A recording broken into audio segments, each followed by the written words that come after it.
धाराशिव जिल्ह्यातील उमरगा येथे नीटसह विविध स्पर्धा परीक्षांतील कथित घोटाळ्यांविरोधात Jijau brigade, advocate Sheetal Chavan foundation आणि साऊ एकल महिला समितीच्या वतीने भव्य मोर्चा काढण्यात आला।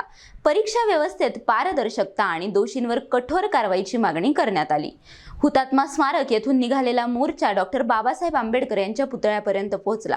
सभेत परीक्षा व्यवस्थेतील भ्रष्टाचारावर टीका करत नीटसह सर्व परीक्षा पारदर्शक व भ्रष्टाचार मुक्त करण्याची मागणी करण्यात आली। तसेच केंद्रीय शिक्षण मंत्री धर्मेंद्र प्रधान यांनी नैतिक जबाबदारी स्वीकारून राजीनामा द्यावा अशी मागणीही आंदोलनकर्त्यांनी केली। यानंतर तहसीलदारांना विविध मागण्यांचे निवेदन देण्यात आले।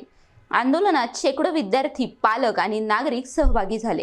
की आज आम्ही अभ्यास करतोय खरंय, लेकिन चार पैसेवाले माणसं येऊन ते पेपर घेऊन जाणार, फोडणार। आम्ही अभ्यास करून फायदा काय? लेकरांची मानसिकता जर खचून गेली, फायदा काय या पिढीचा? तर एक हेल्दी भारत जर पाहिजे असेल, त्यातले लेकर हेल्दी पाहिजेत, युथ हेल्दी पाहिजे। ते कधी परत जर पेपर फुटी होत असतील तर त्यांचं मानसिक संतुलन कसं काय ठीक राहील? आणि आपण एकीकडे अशा वल्गना करतात की आत्मनिर्भर भारत। कुठे आहे आत्मनिर्भर भारत? कारण तुम्ही ज्या विद्यार्थ्यांना चिरडले चालले त्यांचे नीट पेपर कसे फुटतात, का बरं फुटतात, ह्याचा तुम्ही बसून कोणी विचार केलाय का? तर नाही केला। फुटतात कसे? फोडायचे असतात म्हणूनच फुटतात। तर यांच्या भवितव्याची जबाबदारी कोण घेणार आहे? मला मध्ये सावित्रीबाई फुले व ज्योतिबा फुले यांनी ह्या शिक्षणासाठी लढा घेतला व आज 2026 साठी ही तीच परिस्थिती जर असं होत असेल तर ज्या लोकांना आपण लाल दिव्याच्या गाडीमध्ये बसवलं, जर ते स्वप्न जर एखाद्या गरीब आई वडिलांचे असतील तर त्यांना शिक्षण शिकून लाल दिव्याच्या गाडीमध्ये फिरताना बघायचे असतील, तर त्याच्यावर असा भ्रष्टाचार होत असेल तर अशा नेत्यांचा काय उपयोग आपल्या ह्या समाजासाठी? नेमकं चाललंय काय? लोकशाही या देशामध्ये जिवंत आहे की नाही असा प्रश्न निर्माण झालेला आहे। आणि म्हणून आता आपल्याला वेळ आलेला मित्र, ज्या विद्यार्थ्यांनी, ज्या तरुण पिढीने या देशामध्ये त्या हरामखोर जातीवादी भाजप सरकारला सत्तेमध्ये आणलेला आहे, तर या देशातील सर्व तरुण पिढी आता रस्त्यावर उतरत आहे। तर आता यांना खुर्च्यावरून आता आपल्या सत्तेतून यांना बाहेर खेचल्याशिवाय आता दुसरा पर्याय नाही। बाहेर पडत असताना आज डोके फोडून घ्यावं लागत आहे। हे आम्हाला हे धिक्कार आहे या सरकारचा।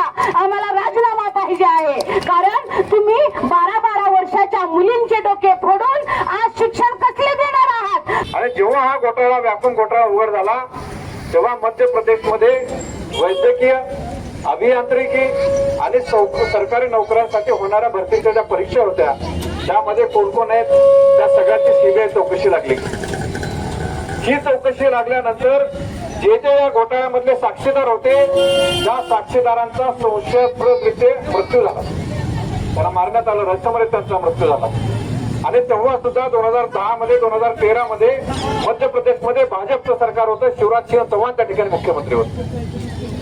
आणि आज आपण पाहतोय त्याच्यानंतर 2024 साली पुन्हा नीटचा घोटाळा झाला।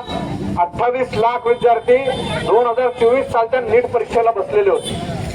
आणि हा घोटाळा उघड झाल्यानंतर तो घोटाळा सर्वोच्च न्यायालयापर्यंत गेला आणि सर्वोच्च न्यायालयानं सांगितलं की बिहार आणि दुसऱ्या अजून एका उत्तरेतल्या राज्यापुरता हा घोटाळा मर्यादित असल्यामुळं पूर्ण देशामध्ये नीट परीक्षा घ्यायची नाही, तर फक्त या 2 राज्यापुरती ही नीट परीक्षा पुन्हा घेण्यात यावी।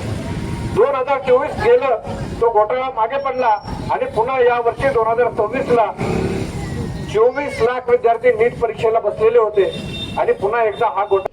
प्रतिनिधी सचिन बिद्री, NTV न्यूज मराठी, उमरगा, धाराशिव।